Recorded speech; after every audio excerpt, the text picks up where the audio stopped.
Michelle, why did you write that book? What were you thinking about when you wrote that book? I decided to take the time to take you on a tour of all my books. Welcome to Book Talk. Hi, and welcome to Book Talk.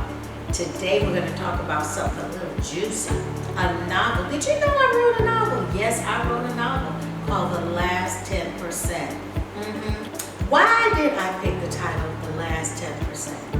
The last 10% are dealing with the statistics of the man shortage. Tracy, our main character, wakes up to hear that the amount of available men left for single women is at a dire place. And the only place that you can find men really is China, Alaska, and I forgot the last place. But at any rate, there is a man shortage. So how does a girl navigate life knowing that the odds are against her as to if she'll find that one special man? So this is the journey of some friends that have come together to commiserate. Well, two of them are married. So married women are not left out of the equation of having man struggles. Did you know that? So I know that you're surprised that I wrote a novel. I've been challenged to write one because everyone says, you tell such good stories, you need to do a story. And I was really afraid, so I just started writing, And then I sent it to my editor. My editor was like, girl, you got this all wrong. You got to pick a point of view to write this book from. And there were all these rules that I didn't know about because I just write. But in the end, I think I did pretty good. And then a lot of people really enjoyed the book. And you will too. Because I think that you will see yourself in some character in this book. And,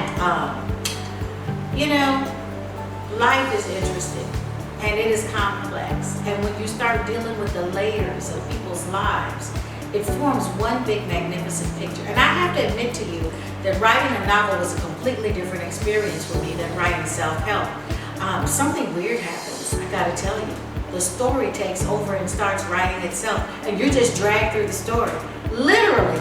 At one point, a friend of mine, as I was reading a chapter to her, said, did you plan for that to happen? And I was like, girl, no. That shocked me too.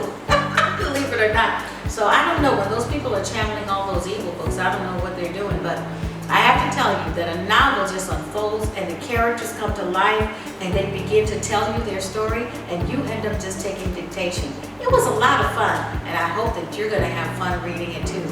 Okay, so we are back and we're talking about the last 10%. I'm going to tell you about some of the characters first. Tracy has made a lot of mistakes. Do you know anybody like that? And she's gotten a bit fed up. She is sick and tired of being sick and tired. So she has declared a man fast, okay? She is not going to date anyone till she gets her personal act together. So she is stepping out of the picture. Now she has a really close male friend named Derek that, they have an exchange back and forth and you wonder what's going on here. Maybe these two should get together. But it's very interesting hearing his male point of view about things that women need to be aware of in a relationship. Then there's Muriel. Now Muriel has some deep issues that we don't even know what they are, but she is hard. She's like steel, man, and she is totally impatient with everybody else's desires to have a man and all of that. She's like, get over it, live your life. She's just out there. You go, gee, okay, Muriel, fine. And we follow and we track with Muriel till she meets Brad. Brad rocks her world, and we'll find out how she handles that. It also brings up interesting things about interracial dating that you might find interesting and intriguing because we are in the hour of the mixer, as I call it, that we are mixing and mingling a lot more and discovering different colors in the Crayola box. We're not sticking to just one color anymore. And so it brings out some interesting things about that, the fears, the questions that one deals with when they decide to enter into an interracial relationship. And then there's Felicia. Now Felicia's just as sweet and cute and clueless as you can be. Beautiful, but still has all kinds of problems with men because she's just got some daddy issues that she needs to fix. But we walk with Felicia through some very surprising turns of events that make you go, oh my goodness, how is she going to handle this? And she surprises us. in a way that I will not reveal. You just need to check it out. Then there's Carla.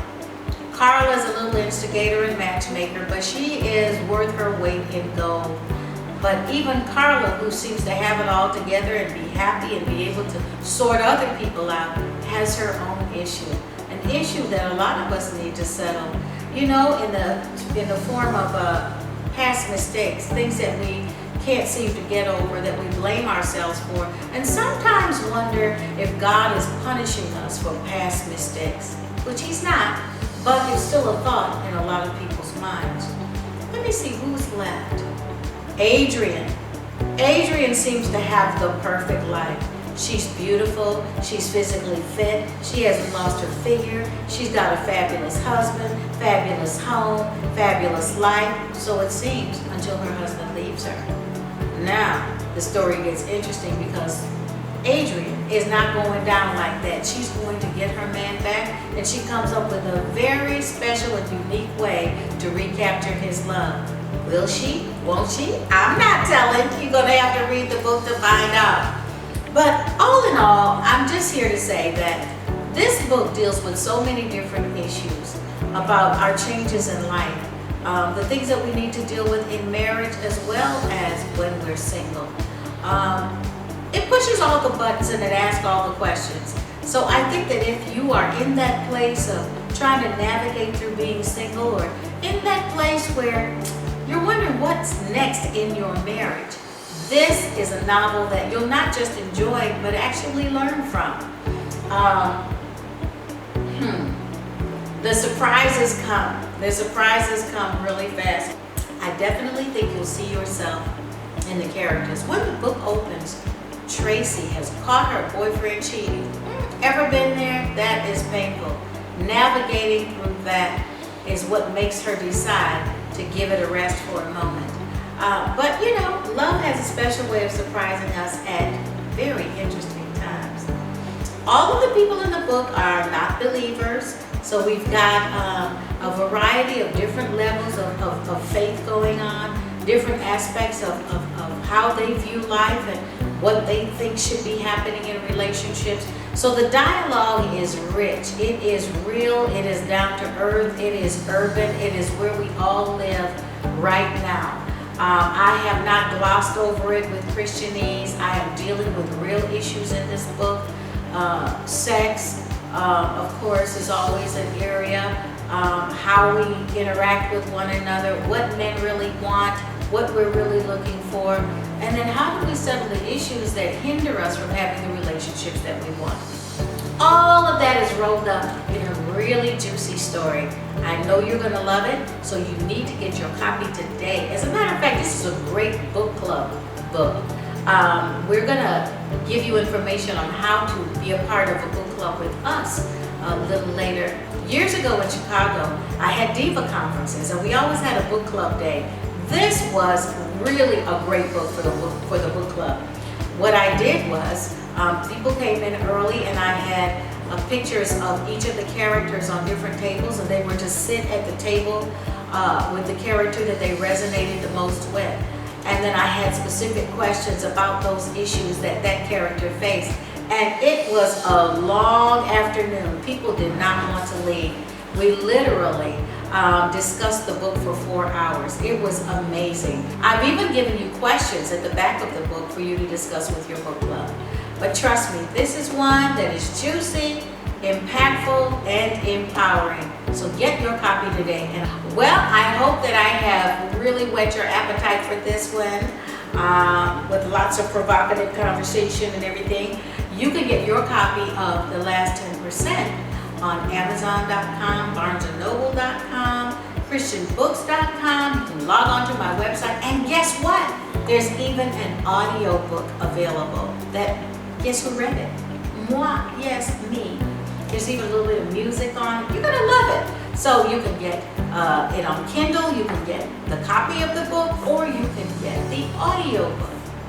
And while we're at it, let me ask you not to forget to follow me on social media. On Instagram and Twitter at Mckinney Hammond. On YouTube and Facebook, Michelle Mckinney Hammond. Make sure that you go to the fan page on Facebook because my friends are full and packed up and they're not letting me have any more. And don't be selfish, share me with others. I'm sure you're going to enjoy this book, and I'll see you soon.